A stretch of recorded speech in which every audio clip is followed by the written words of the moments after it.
I have a dream that my 4 little children will one day live in a nation where they will not be judged by the color of their skin, but by the content of their character. I have a dream today. Doesn't sound the same coming from me, does it? With the Reverend Martin Luther King Jr., as with so many of the great figures of our time, the words, as powerful as they are, need his voice to come alive. Tonight, Life 360 looks at voices, because voice is more than a lot of talk. Our voice is the unique expression of who we are. Each of us has a physical voice, as distinctive as our fingerprints, an oral ID card that our mothers recognize from our first cry. Each of us has a personal voice, the voice of our experiences and beliefs. In a democracy, our individual voices are part of a larger voice, the voice of the people. We make our voices heard in many ways, through art, through the ballot box, and through action, as we discover in a story of an unstoppable voice.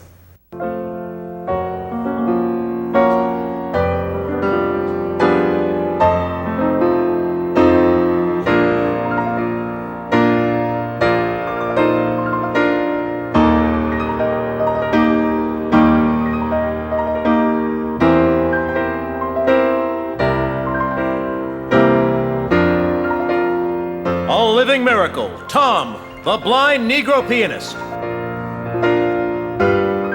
The wonder of the world, the marvel of the age. When he played there in probably the 1870s, it was in the same building and it was called the Springer Opera House. And he became a huge star to the extent that he was making about $100,000 a year. $100,000 back then is worth about $1.5 million today. His own compositions have been pronounced gems by the best judges. When I played my first blind Tom piece, it was very hard to find his music. And I started playing this piece and I went, wow, this is not bad.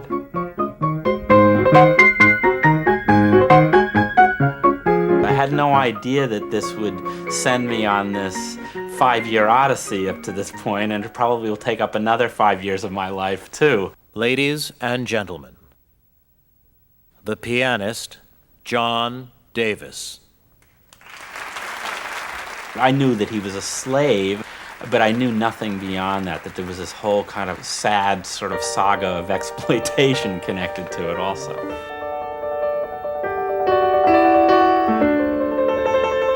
The fact that he was quite a creditable composer, quite a good pianist, makes the story more important. And as I started to look into that, then that's when the first idea of doing a kind of a more theatrical presentation of his music came out. At a local slave auction in 1850, General James Neal Bethune, a prominent attorney and newspaper publisher from right here in Columbus, bought the family of Mingo and Charity Wiggins. 2 of their children were normal, but a third, an infant boy named Tom, was blind, thought to be mentally impaired, and deemed utterly useless. According to Charity, his mother.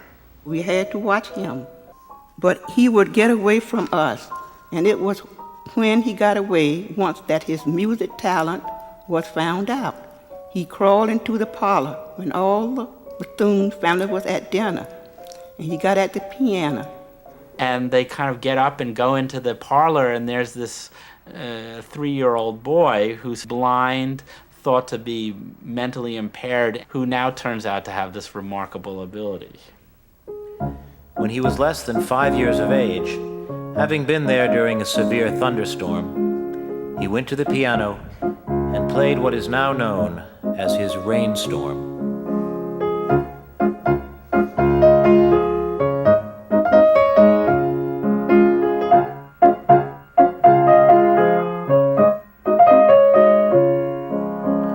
And it goes on for that for another 30 seconds or so.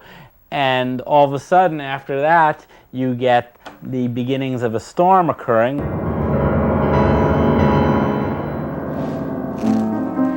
And it basically goes on from there, escalating to this huge explosion. and eventually comes back to the return of the main theme.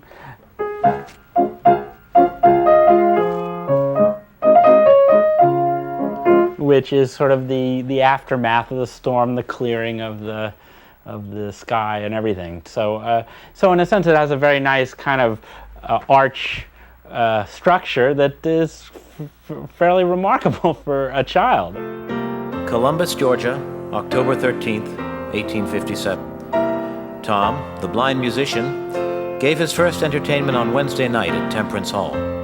Tom is certainly a genius in his way. One of the myths about him was that he was this unschooled musician. He was always portrayed as that by his handlers. And the fact of the matter is he had teachers his entire life from the minute they discovered his talent.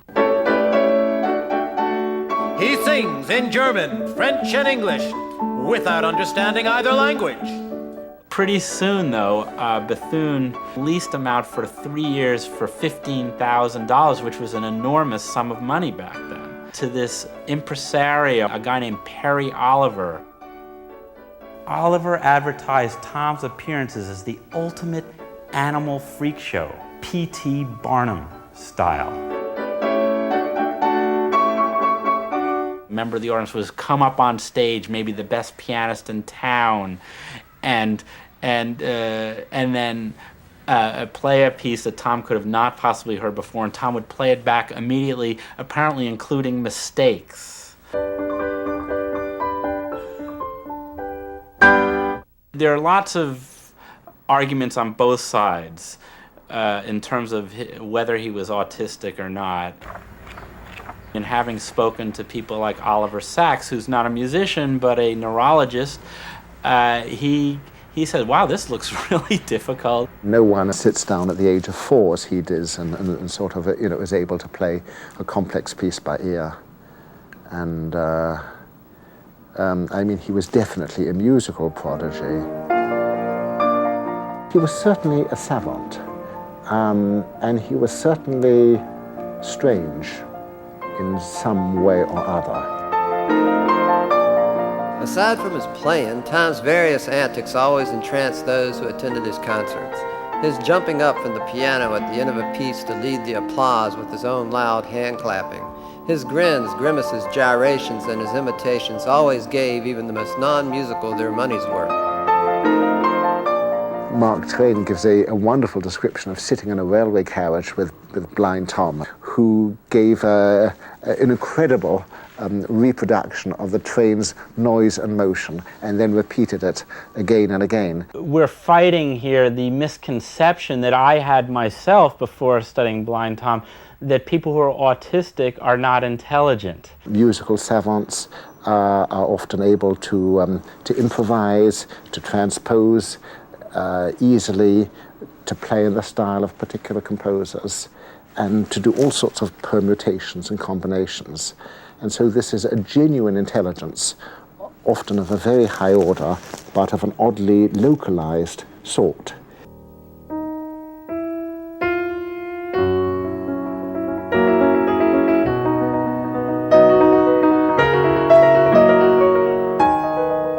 He eventually had a repertoire of 7,000 works, which is truly astonishing.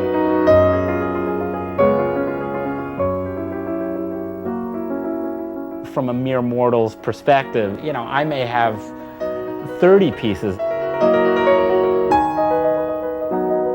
Tom's career took off. At a typical recital, the program was strictly by request. Audience members would choose what they wanted to hear from this list of pieces distributed beforehand. The sale of published versions of these and other Blind Tom works soon became big business, making Blind Tom undoubtedly the most highly paid pianist of the 19th century.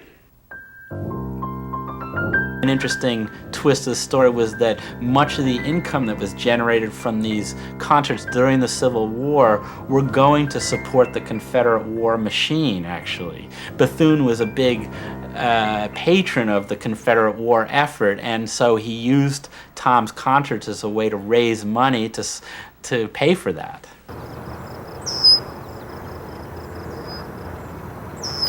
One of my uncles, coming to Georgia on a furlough from fighting in the Confederate Army, described to the family his experiences of the Battle of Manassas. Tom listened with delight to the stories of the rolling of the muskets and the booming of the cannon. Tom reduced it to a descriptive piece.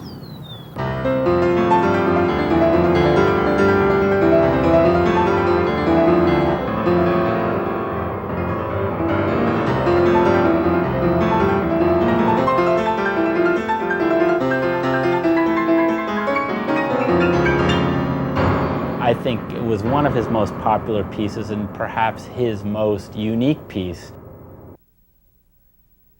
Great to see you, Mildred. It's good to see you again. Thanks for having me. I've had a chance to meet descendants of the Wiggins family. Vincent? Yes. Great to meet you. Be so happy to see you. I'm gonna give you a hug. I'm a great niece, Hazel Bird. Well, I was all excited about seeing the show, hearing the music, because I had never heard any. And Mama would have been just too elated. She was quite young when she first saw him. He came to perform at the Springer. Of course, they didn't go to the concert that night because they weren't allowed. I'm Mildred Miles, and my grandmother was Blind Tom's niece. For all these years, you know, I knew a little something about it, and I didn't really appreciate it. And I see, oh, look at all these people. They are really enjoying this.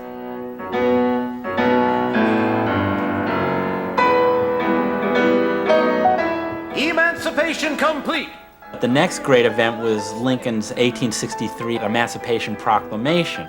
What this did, in effect, was make Tom a free man, or supposed to have done that. Blind Tom, the Negro musical phenomenon, who has been the subject of a great deal of litigation of late, arrived in New York yesterday from Alexandria, Virginia. We're now almost beyond 20 years after the Civil War, and Tom is still being treated as physical property. Because he's such a profitable source of money, various people start to vie for his guardianship. On July 30th, 1887, a federal judge passed an order taking Thomas Wiggins out of the 38-year custody of General James Neal Bethune. But instead of making Tom a free man, the court appointed a new legal guardian. After his forced separation from General Bethune after the trial in 1887, he basically said, I'm not playing anymore.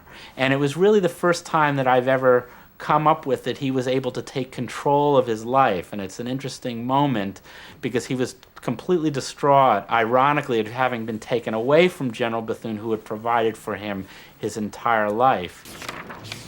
One of the most touching experiences down in Columbus, Georgia, doing my show was to have been approached by the great-grandson of General Bethune, a man named Moat Andrews and his wife Patty. I've heard my mother talk about Blind Tom. I was born in the 30s, so he was still in people's mind, the concerts that he gave. I understand that he later on had met up with the family of Thomas Wiggins, his actual blood descendants, who were in attendance at the concert. I went over and I met the gentleman and his wife. He said, I'm a descendant of the Bethune. I don't know whether you really want to shake my hand. I said, yes. So we shook hands and we chatted a while. Mm-hmm. He was my great-great-granddad. I was thrilled to death. It was just a wonderful experience. You know, you look back and say what all my family did to their family. We certainly don't hold any grudges, but we still are gonna have our family joke. We need to get our money from the Bethunes. I think in Blind Tom's case, the issue of exploitation is central. One of the interesting questions is, am I exploiting Blind Tom? And of course, I don't think so. Is it really any different than someone playing Beethoven? You know, if he was a composer, the music was published, and it's supposed to be played.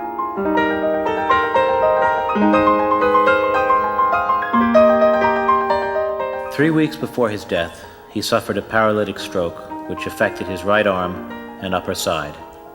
Again and again he tried to play, but when he found that his right hand would not play, and the left hand brought only discords, he wept like a child and said, "Tom's fingers won't play no mo'." He was taken to the Evergreen Cemetery and buried in Brooklyn, New York.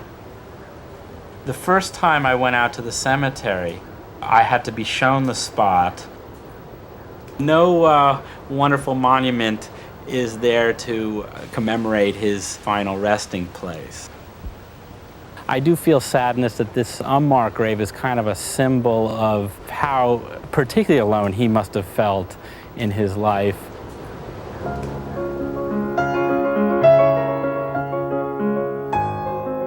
It meant a great deal to play where he did play.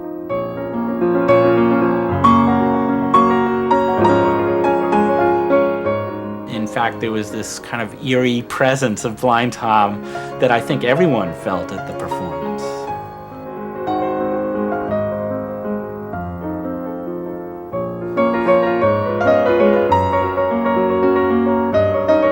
He's finally being given the exposure that he deserved all along.